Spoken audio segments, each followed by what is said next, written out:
Bueno, para empezar este análisis a fondo, imaginemos por un momento la sala de guerra de la directiva de un equipo deportivo de élite. Tienen la primera selección global en el reclutamiento anual y pues el futuro de toda la franquicia está sobre la mesa. Ujú, la decisión más importante del año, claro. Exacto. La lógica elemental, la que dictaría cualquier manual de sentido común o cualquier analista de datos, es buscar al jugador más valioso, ¿no? Alguien con un historial impecable, estadísticas perfectas desde la academia, una reputación intachable y el aplauso garantizado de la multitud. Sí, es el comportamiento estándar en cualquier sistema basado en resultados. O sea, quien invierte capital, ya sea financiero o social, siempre busca el mejor retorno posible. Busca minimizar el riesgo. Claro, asegurar el prestigio de la institución. Así es como opera desde que el mundo es mundo, digamos, la maquinaria del mérito humano. Pero ahora imaginemos que el entrenador en jefe toma el micrófono, sube al escenario y ignora olímpicamente a toda la fila de candidatos perfectos que han entrenado toda su vida para ese momento. ¡Wow! Y señala de manera intencional al jugador que todos los demás equipos han descartado. El peor de todos. El peor, alguien que no solo tiene un rendimiento estadístico terrible, sino que es activamente abuchado por los propios fanáticos en las gradas y es considerado prácticamente un traidor a los valores más básicos del deporte. Los ojeadores se arrancarían el cabello, me imagino. Totalmente. Sería un escándalo mediático sin precedentes. Es que sería visto como un sabotaje institucional. La prensa deportiva exigiría la renuncia inmediata del entrenador, ¿verdad? Nadie podría concebir que una decisión así naciera de una estrategia brillante. Se asumiría simplemente que es un acto de locura. O un deseo de hundir al equipo por completo. Exacto. Pues ese sentimiento exacto de total desconcierto, esa ruptura radical y casi ofensiva de nuestras expectativas sobre quién merece ser elegido y por qué, es nuestro punto de partida. Bienvenidos a este análisis a fondo. Qué buena introducción. Gracias. Hoy nos sumergimos en las notas y reflexiones de un estudio devocional sobre el capítulo 9 del Evangelio de Mateo.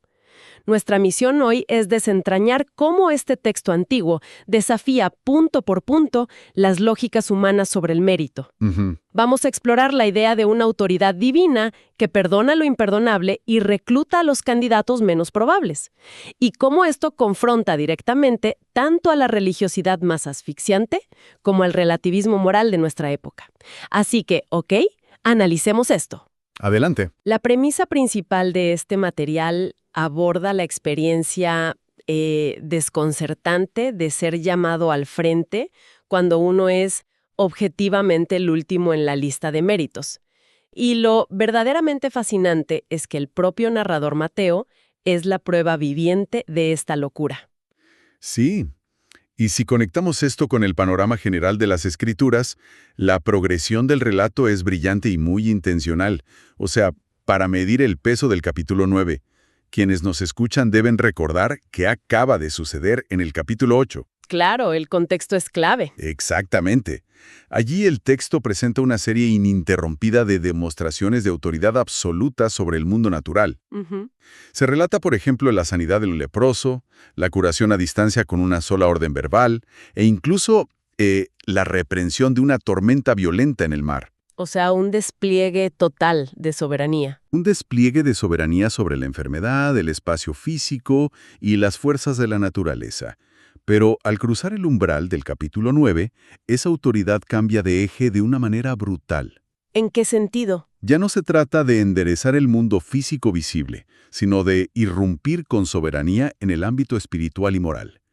El texto pasa a tratar la autoridad exclusiva para perdonar pecados y la capacidad de restaurar a quienes la sociedad ha desechado por completo. Y esa transición no es sutil para nada. De hecho, arranca con un evento que, desde afuera, parece tener las prioridades completamente invertidas. Me refiero a la famosa historia del paralítico en el versículo 2. Ajá, el hombre en la camilla. Sí, el relato describe a un hombre postrado en una camilla que es llevado ante Jesús. Y el texto subraya que el orden de las acciones aquí es lo que desata el conflicto. Claro. Porque antes de solucionar la parálisis evidente, Jesús le dice, y cito, «Ten ánimo, hijo, tus pecados te son perdonados».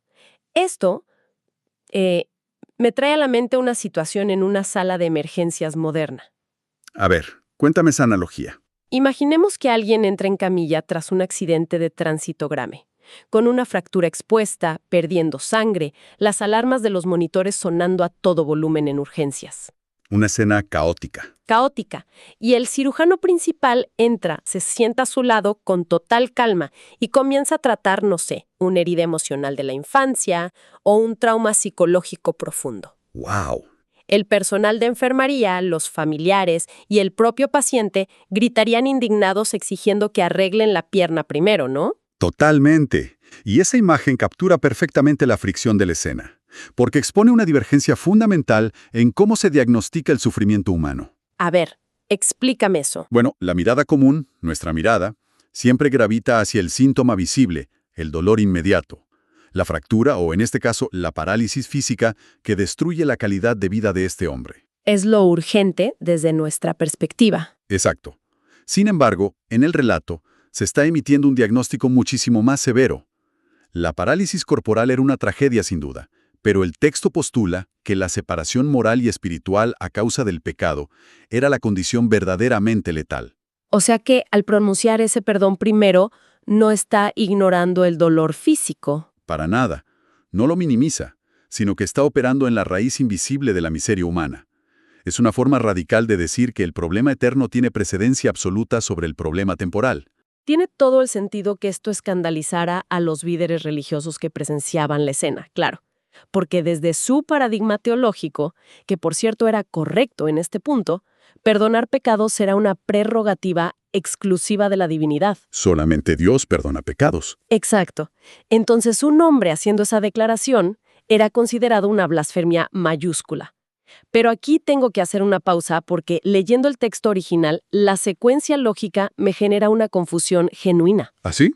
¿Qué parte? A ver, entiendo el milagro, entiendo la demostración de autoridad divina al sanar al hombre después de perdonarlo, justo para probar que tiene ese poder. Ajá. Pero el giro narrativo inmediato hacia el llamado de Mateo en el versículo 9 parece, no sé, un suicidio de relaciones públicas. Es muy fuerte, sí. O sea, acabas de probar que tienes el respaldo del cielo, acabas de asombrar a toda la ciudad de Capernaum, y tu siguiente movimiento estratégico es caminar hacia la mesa de impuestos y reclutar al hombre más odiado del pueblo.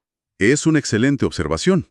Y el contraste es sumamente chocante si no se comprende a fondo quiénes eran estos recaudadores en ese contexto. Porque no eran oficinistas comunes. No estamos hablando de burócratas aburridos de la agencia de impuestos moderna. En el contexto de la ocupación romana del siglo I, un judío que cobraba impuestos para Roma era considerado lo peor de lo peor. Un traidor a la patria. Un traidor a su sangre y a su fe. El imperio subcontrataba esta tarea, permitiendo a estos hombres extorsionar a sus propios vecinos. Cobraban tarifas infladas para enriquecerse personalmente a costa de la pobreza y el hambre de su comunidad. Básicamente mafiosos legalizados. Tal cual. Por eso estaban excomulgados de las sinagogas. Representaban la corrupción absoluta. El egoísmo, la opresión, eran literalmente el enemigo público número uno. Entonces, volviendo a la analogía del reclutamiento deportivo del principio, este es exactamente el momento en el que el entrenador selecciona al jugador que la multitud está dispuesta a linchar. Ese es el momento exacto. Y ahí es donde el análisis ata los cabos de una forma increíble. El milagro del paralítico no es solo un evento aislado o una muestra de poder al azar. Es la zapata que sostiene todo lo que sigue. Explícanos cómo funciona esa conexión. Pues que si Jesús simplemente se acercara a Mateo y le dijera, ven conmigo, sin haber demostrado previamente que tiene el poder real y tangible para perdonar pecados, todo el asunto sería una farsa. Claro. Sería simplemente un líder rebelde avalando la corrupción de un traidor local.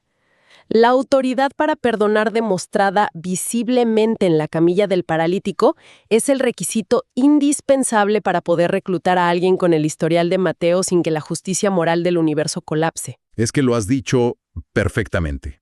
La justicia exige que el daño sea reparado o castigado. Si la gracia fuera simplemente mirar hacia otro lado e ignorar el fraude y la traición de Mateo, no sería gracia. Sería complicidad moral. Sería complicidad. Pero al establecer primero y de forma irrefutable su autoridad para perdonar, el llamado a este recaudador adquiere un peso teológico completamente distinto. Ujú. Cuando dice «sígueme», no está haciendo la vista gorda ante el pasado de Mateo, ni tampoco está apostando por su supuesto potencial de liderazgo oculto. El texto es radical en esto. El llamado es unilateral. Y depende única y exclusivamente de la voluntad y la misericordia de quien llama. Exactamente. Mateo no aporta absolutamente nada a la ecuación excepto el pecado del cual necesita ser rescatado. Su absoluta indignidad es el lienzo oscuro que permite que la naturaleza incondicional de este llamado brille de manera inconfundible. No hay mérito. No hay mérito alguno. Y la respuesta a ese llamado también me impacta porque carece de negociaciones o contratos. Son solo 2 palabras de autoridad. Sígueme. Sígueme. Y ya. Y ya. Y el texto relata que Mateo simplemente se levanta, abandona su negocio tan lucrativo como corrupto y lo sigue. Pero claro, la naturaleza humana no tolera este nivel de gracia irruptiva sin oponer resistencia. Inmediatamente estalla un conflicto social enorme. El famoso banquete. El banquete, exacto. Porque Mateo, imagino que, en medio del asombro total de haber sido reclutado en lugar de condenado, decide organizar un gran banquete en su casa. Ujú. Y la lista de invitados no incluye a la élite religiosa ni a los ciudadanos respetables. Invita a la única red social que tenía disponible. Que no eran precisamente santos. Para nada. Otros recaudadores de impuestos y personas de muy mala reputación. Básicamente, el equivalente en el siglo I a una convención para inspectores corruptos y estafadores profesionales. Es que, mira, en la cultura del antiguo Medio Oriente, compartir la mesa no era una simple transacción para ingerir alimentos. Era el símbolo definitivo de comunión, aceptación e identificación mutua. O sea, sentarse con alguien era validarlo. Validarlo social y espiritualmente. Al sentarse a comer y beber en medio de esa reunión, Jesús estaba emitiendo una declaración pública inaceptable para el establishment religioso. Los fariseos, cuyo nombre literalmente significa «los separados», Ah, no sabía ese detalle. sí, los separados. Ellos basaban toda su estructura de mérito y santidad en evitar a toda costa el contagio moral. Para ellos la pureza se mantenía alejándose físicamente de la impureza. Claro.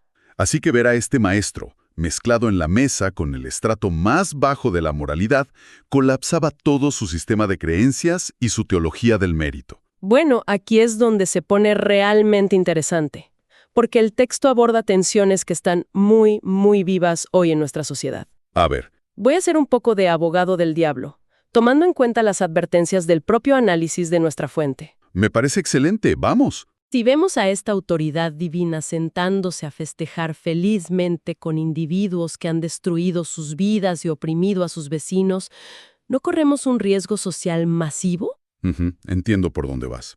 O sea, ¿qué pasa con una sociedad que abraza una gracia sin condiciones aparentes?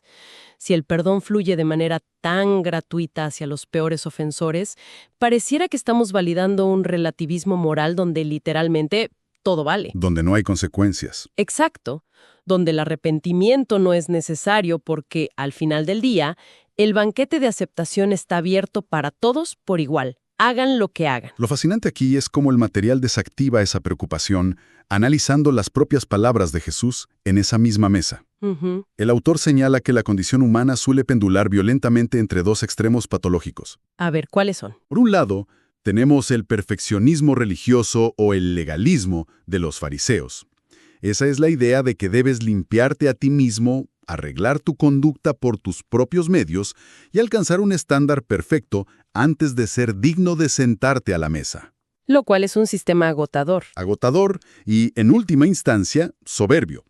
Pero en el extremo opuesto está justo lo que mencionas, el relativismo moderno. La idea predominante hoy de que el amor genuino significa afirmación incondicional no solo de la persona, sino de sus acciones. Es como el concepto de una gracia concebida como un cheque en blanco, ¿verdad? Totalmente. Se exige aceptación absoluta sin ninguna expectativa de transformación real. Es el clásico pensamiento contemporáneo de Dios me ama a su manera, así que no tengo derecho a juzgar mis propias acciones, ni necesidad de cambiar mi estilo de vida. Exacto. Queremos el perdón, la paz mental, pero también queremos quedarnos sentados en la mesa cobrando los impuestos corruptos. Precisamente. Se busca la absolución sin la rendición del corazón. Pero la narrativa rompe con ambas falacias cuando Jesús pronuncia su misión en el versículo 13. No he venido a llamar a justos, sino a pecadores al arrepentimiento. Ah, ahí está la clave. Esa última palabra, arrepentimiento, es el mecanismo que destruye por completo el relativismo.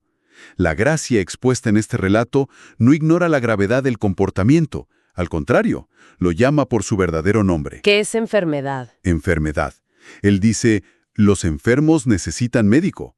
O sea, un médico no abraza a un paciente con una infección letal para decirle, oye, eres perfecto tal como estás, celebremos tu enfermedad. Claro que no, eso sería negligencia médica. Sería mala praxis total. Lo abraza para intervenir, operar y curar. La inclusión es incondicional en la entrada, en el llamado inicial, pero es profundamente transformadora en el proceso. Eso cambia el paradigma por completo. Porque implica que la gracia no es simplemente, digamos, un documento de indulto que guardas en el bolsillo y ya está. Es un combustible. Me gusta esa imagen. Sí, te encuentra innegablemente en la suciedad de tu vida, sí, pero se niega de manera rotunda a dejarte allí. El llamado de Mateo lo demuestra. Él no recibe el perdón para seguir estafando al día siguiente con una conciencia más tranquila. Para Amada. La gracia opera sobre su voluntad, dándole la capacidad real de soltar las monedas, levantarse y abandonar esa vida. Hay una transformación real del corazón y la mente, no solo una amnistía legal en un papel. Exactamente. Y la teología detrás de este pasaje, que el autor desarrolla con mucho cuidado y precisión, sugiere que el llamado mismo crea la capacidad de respuesta. ¿Cómo es eso? Explícame. No es que Mateo de repente, de un día para otro, encontró la fuerza de voluntad heroica en su interior para cambiar de carrera y ser bueno. Es la autoridad soberana de esa gracia, de esa voz que llama, la que liberta la voluntad humana de sus propias ataduras. Wow. Permitiendo lo que antes era totalmente imposible, el arrepentimiento genuino. Es una obra que viene de afuera hacia adentro. Y si la gracia es ese combustible que te obliga a levantarte de tu propia mesa de egoísmo, entonces lógicamente te empuja hacia afuera, hacia los demás. Totalmente. O sea, no puedes quedarte cómodamente instalado en un comedor privado celebrando tu rescate personal. Esto crea un puente natural hacia la última parte del capítulo, donde el enfoque se expande drásticamente. Pasamos de lo individual a lo colectivo. Exacto. Pasamos de lo micro, la sala de una casa, un solo hombre perdonado, a lo macro. El texto describe que al salir, Jesús comienza a recorrer las ciudades y aldeas, y su mirada se posa sobre las multitudes. Y la descripción que hace de ellas en los versículos 35 y 36 es desgarradora. Dice que las ve desamparadas y dispersas como ovejas que no tienen pastor. Y es en este punto preciso donde la narrativa original introduce un término griego que es absolutamente vital para entender la naturaleza del motor que impulsa todo este relato. La palabra es splagchnizomai. Splagchnizomai. Qué palabra tan compleja, suena casi como una condición médica. Pues, en cierto modo, está directamente vinculado a la anatomía humana. Las traducciones tradicionales suelen verterlo como tuvo compasión. Es una traducción correcta, por supuesto, pero para nuestra sensibilidad moderna resulta demasiado clínica o muy pasiva. Claro, hoy en día entendemos la compasión casi como un sentimiento intelectual. O como un suspiro frente al televisor cuando vemos las noticias tristes de la noche, ¿no? Ajá, una lástima superficial. Pero en la antigüedad no se ubicaba el centro de las emociones profundas en el corazón o el cerebro, sino en los intestinos, en las vísceras. En las entrañas. En las entrañas. Splagchnizomai denota una convulsión interna, un dolor físico y agudo en el estómago ante la tragedia ajena. Es una empatía visceral que sacude literalmente todo el ser. Jesús no mira a las multitudes con fría objetividad demográfica. Las mira y siente un dolor punzante en sus entrañas por su orfandad espiritual y física. ¡Wow! Y pensar en eso, la verdad, contrasta radicalmente con cómo solemos procesar el mundo quienes vivimos en esta época hiperconectada y sobrepoblada. A ver, danos un ejemplo de eso. Bueno, cuando nos enfrentamos a multitudes hoy en día, digamos en el transporte público colapsado a las 6 de la tarde, o en un embotellamiento infernal en la carretera, o viendo estadísticas de crisis masivas, la reacción instintiva rara vez es esplagnizomai. Definitivamente no. Generalmente sentimos irritación. Claro, molestia. Vemos a los demás como obstáculos para nuestro progreso, como un problema de tráfico que nos retrasa para llegar a casa, o como simples cifras molestas que, no sé, el gobierno debería gestionar de alguna forma. Nos deshumanizamos un poco en la masa. Totalmente. Mirar a una masa de extraños problemáticos y lograr ver en cambio a un rebaño herido que necesita desesperadamente cuidado y guía requiere una óptica completamente ajena a nuestra naturaleza egoísta. Y esto plantea una pregunta importantísima sobre la acción. El autor del estudio hace mucho hincapié en la respuesta que sigue a esta emoción visceral en el texto. ¿Qué respuesta? Bueno, frente a la inmensidad del sufrimiento humano, la reacción instintiva de una persona empática suele ser el pánico, la parálisis por impotencia o la creación frenética de algún programa de ayuda. Porque quieres resolverlo ya. Exacto. Sin embargo, la instrucción que se da a los discípulos en los versículos 37 y 38 es sorprendentemente diferente. Ajá. Les dice: la mies es mucha, pero los obreros son pocos. Rueguen, por tanto, al Señor de la mies que envíe obreros. El primer paso innegociable no es la acción frenética, es la oración. Pero, a ver, ¿por qué detenerse a orar en medio de tanta necesidad? Desde una perspectiva puramente pragmática y moderna, suena a una pérdida de tiempo. Parece contraproducente, ¿verdad? Es que si ves que hay un incendio enorme y falta personal, no te sientas a suplicar por bomberos. Agarras un balde de agua tú mismo y corres al fuego. ¿Cuál es la lógica teológica de priorizar la súplica? Es una gran pregunta. La lógica radica en el reconocimiento de a quién pertenece verdaderamente la obra y la cosecha. Al pedir que rueguen al Señor de la mies, se establece un principio teológico profundísimo. La restauración de la humanidad no es una empresa humana, es un plan soberano de Dios. O sea, no depende de nosotros rescatar al mundo. Exactamente. Si los discípulos simplemente salieran corriendo a intentar arreglar el mundo impulsados por su propia empatía, o peor aún, por culpa o afán de protagonismo, eventualmente se agotarían por completo. Burnout espiritual. Burnout total. O terminarían tratando de imponer su propia agenda moral sobre los demás. El activismo, sin una dependencia absoluta de la provisión divina, se convierte muy rápidamente en soberbia o en un cinismo amargo. Es muy cierto. La oración no es inacción, es el medio a través del cual el corazón del trabajador se alinea con las entrañas compasivas del dueño de la obra. Asegura que el servicio provenga de la misma gracia inmerecida que perdonó al recaudador de impuestos, y no del ego humano tratando de salvar el día. Entonces, si entiendo bien, la oración es lo que calibra nuestro lente interno para que podamos empezar a ver a la gente, ya sea en nuestra propia oficina o en nuestra calle, no como competidores o molestias, sino como personas que comparten nuestra misma condición de fragilidad. Así es, exactamente. El círculo narrativo se cierra de una manera verdaderamente magistral. Comienza con un marginado, alguien indigno e inmerecedor, siendo perdonado y llamado en una mesa de recolección de impuestos corrupta. Y termina proveyendo el modelo exacto de cómo ese mismo individuo, ahora transformado, debe mirar hacia el resto del mundo que lo rodea. Es un diseño perfecto. Demuestra que no hay fragmentación alguna entre recibir gracia soberana y extender una compasión visceral hacia otros. Entonces, ¿qué significa todo esto en síntesis para quienes nos escuchan hoy? A través del escrutinio minucioso de estas notas, el texto nos revela una verdad que demuele el orgullo humano. Por completo. El pasado oscuro, los fracasos estrepitosos o la etiqueta social de irredimible no son un impedimento para la gracia divina. Por el contrario, suelen ser el lienzo o el escenario donde el poder soberano de esa gracia se hace mucho más evidente e innegable. Amén a eso. El aplauso de la multitud, el currículum impecable y la moralidad autoconstruida no compran ni un solo asiento en esta mesa de banquete. Ninguno. Todo el relato descansa sobre el hecho humillante y a la vez profundamente liberador de que la salvación y el llamado operan enteramente fuera del radar del mérito humano. Es misericordia pura, gracia inmerecida y nada más. Para cerrar nuestro análisis, el autor del devocional concluye con un desafío reflexivo fascinante. que vale la pena que nuestra audiencia lleve a la práctica en su día a día. Adelante, ¿cuál es? Plantea que, si somos verdaderamente honestos, cada persona alberga en su interior su propia mesa de recaudación. Uf, esa imagen es fuerte. Lo es.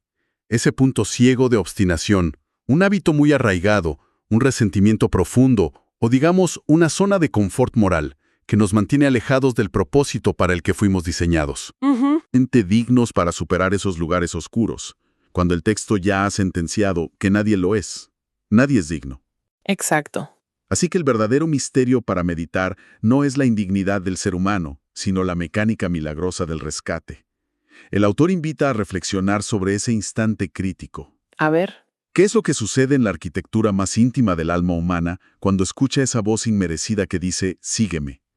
¿Cuál es la naturaleza de esa fuerza externa que de pronto despierta la voluntad que estaba completamente muerta y dormida? Wow. ¿Qué es lo que destraba la parálisis y proporciona el valor real para soltarlo absolutamente todo y empezar a caminar en pos de ese llamado? Es una interrogante monumental sobre el origen de nuestra propia transformación, ¿verdad? Una que desarma por completo cualquier intento de atribuirnos el crédito o darnos palmadas en la espalda. Totalmente. Con ese profundo eco en mente, damos por terminado este análisis a fondo. Confiamos sinceramente en que esta inmersión en la dinámica del 9º capítulo del Evangelio de Mateo haya aportado claridad sobre estos conceptos tan fundamentales. Esperamos que sí. La propuesta para todos los que nos escuchan hoy es intentar adoptar, aunque sea de forma muy incipiente al principio, esa mirada compasiva, ese esplagnisomai, hacia el caos cotidiano y hacia las multitudes con las que interactuarán durante el resto del día. Gracias por su valiosa atención y por acompañarnos en este espacio de reflexión profunda. ¡Hasta la próxima! Hasta luego. Que estén muy bien.